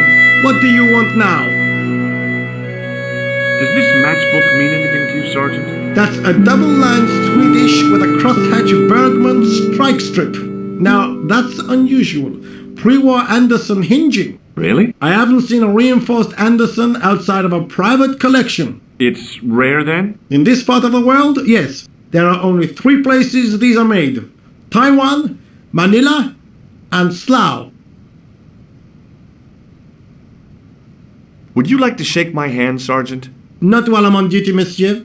The gesture could be misconstrued. Do you recognize this dirty tissue? No, monsieur, I do not. I found it in the sewer.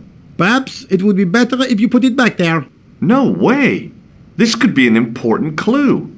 If you say so, monsieur. What do you suppose this tool is used for, Sergeant Moo? It looks like something an obstetrician would use, monsieur. It was with tools like this that the clown made his escape. I don't understand. He opened up the hole and disappeared into the bowels of the earth. If you say so, monsieur. Does the name Merlin mean anything to you, Sergeant? Nothing, monsieur. Do you recognize the man in this photograph? No, monsieur. It's the guy who bombed the cafe. The clown. This man looks nothing like a clown. He's taken off his grease paint and costume. Then there is nothing to link this man with the killing. Nothing? Look at those murderous eyes. Hardly likely to get him convicted. I found this red nose in the sewer. What were you doing down there? Fishing for clues. That's where the clown went. You still insist you saw a clown, monsieur? Of course. And this novelty nose proves it. It will take more than a plastic proboscis to convince Inspector Rousseau. You don't want this as evidence, then? Certainly not, monsieur. Is Rosso here? Yes, he is. Not really. See you later, Sergeant.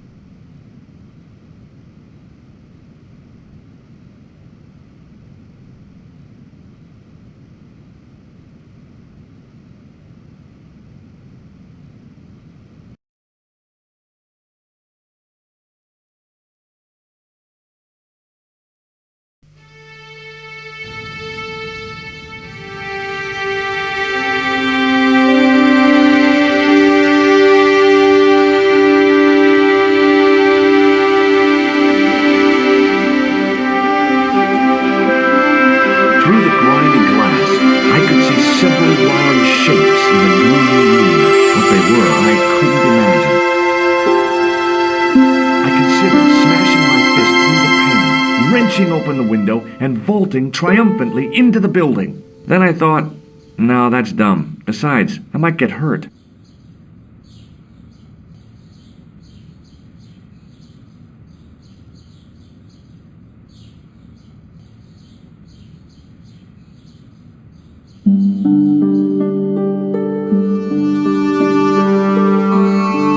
The attendant had an air of self-importance and the kind of steely eyes that never seemed to blink.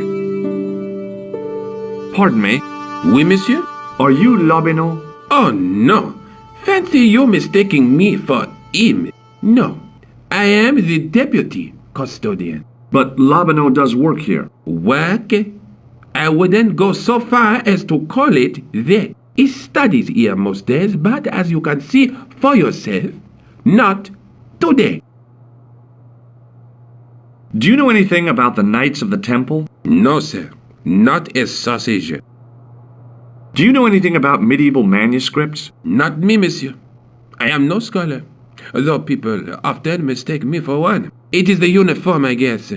They see the clothes. They are impressed. And they ask you to park their cars? They ask me to park the...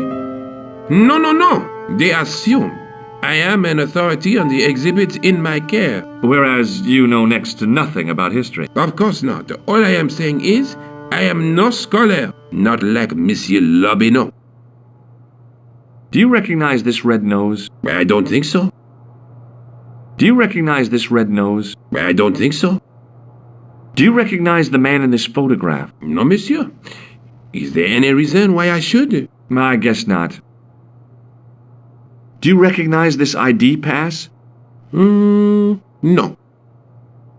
What does this tool mean to you? That belongs in a museum. Pardon? It is a priceless historical artifact, if I am not mistaken. No, it's a plain old tool for lifting drain covers. Have you ever heard of the Club Alamut? Oh no, I don't frequent places like that. Would you like to shake my hand? Not while I'm on duty, monsieur. What do you make of this tissue? It is absolutely disgusting, monsieur. Thanks for your help.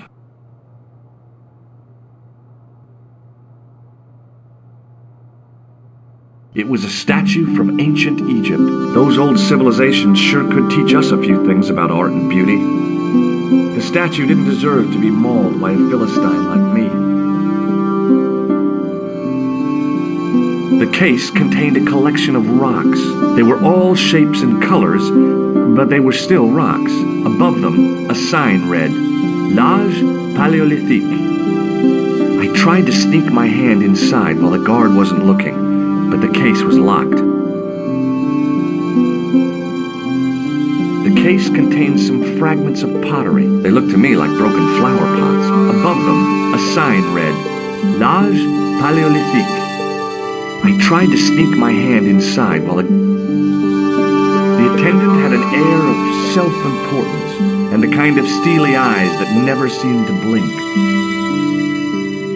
The case contained 2 rows of silver coins. Each coin on the lower row showed a portrait of a guy with a huge nose. I looked down at a collection of tools with wooden handles and tarnished metal blades. There were knives, chisels, and spikes fanned out in a semicircle. I guess there's always been a need for home improvement. It was a large brass urn. There was nothing in the urn. In the case was a spindly tripod, blackened with age and pitted with rust. It was identical to the tripod pictured on the manuscript. A notice identified it as 15th century from Western Ireland. It had been found in Loch Marn at the site of a Knights Templar preceptory. Ireland! What's that? This tripod was found in Ireland. I will have to ask you to keep your voice down. I'm sorry, I was excited. As I reached toward the display case, a shrill piping filled the air. I froze, then tried to get myself together and act nonchalantly. Eh, no! No, monsieur. No. What's wrong? You must not handle the exhibits. I'm sorry. totem pole looked distinctly out of place in the setting of the museum. Watch out! You'll have that done on top of us!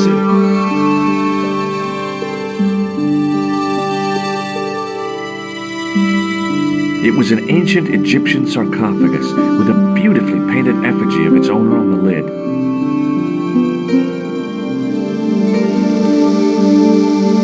Leave it alone. That closet is over 3,000 years old. Closet? It's a sarcophagus. It was a stone carving from ancient Egypt.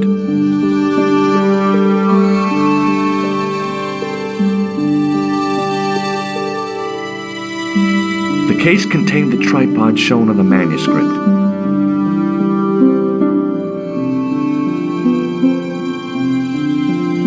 It was a tapestry of a lady, a lion, and a unicorn. If I'd had more time, I could have stared at it all day.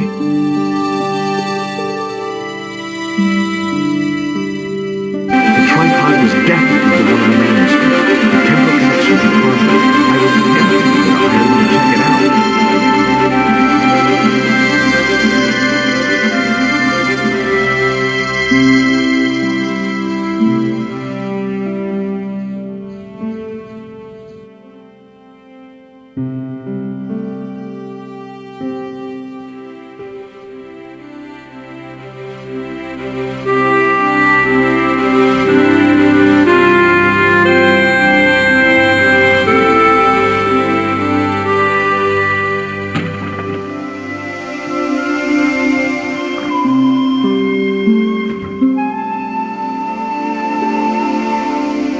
Hi, George.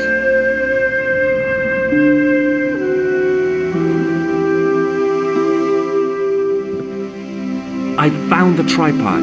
Where? In the museum. It belonged to the Templars. It was dug up in Ireland at a place called Loch Marne. I have heard of Loch Marne. I read an article about the castle. Take a look for yourself.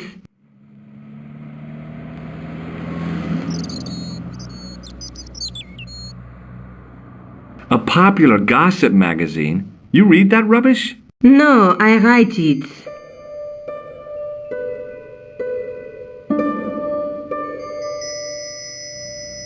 Professor Nigel Pegram, excavating the medieval castle at Loch Marne. That's strange. What? He resigned his chair at Durham University in order to devote his time to the excavation. Not only that, but he canceled the filming of a 4th series of his popular television program.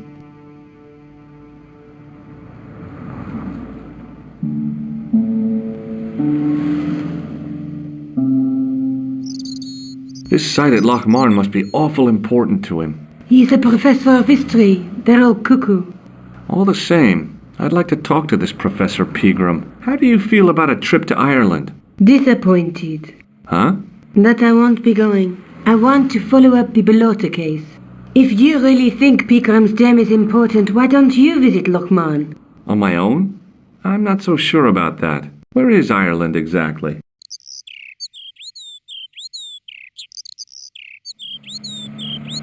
What do you know about Professor Pegram? I've seen a television program, Pegram's Past. He's written a book, The Crusader Families of Ireland. I'll bet he'd be interested in the manuscript.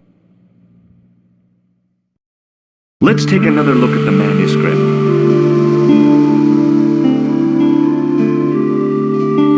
That's the tripod in the Crew Museum. That's the tripod in the Crew Museum. There's a woman looking at her reflection in a mirror, but the reflection has 3 hideous faces.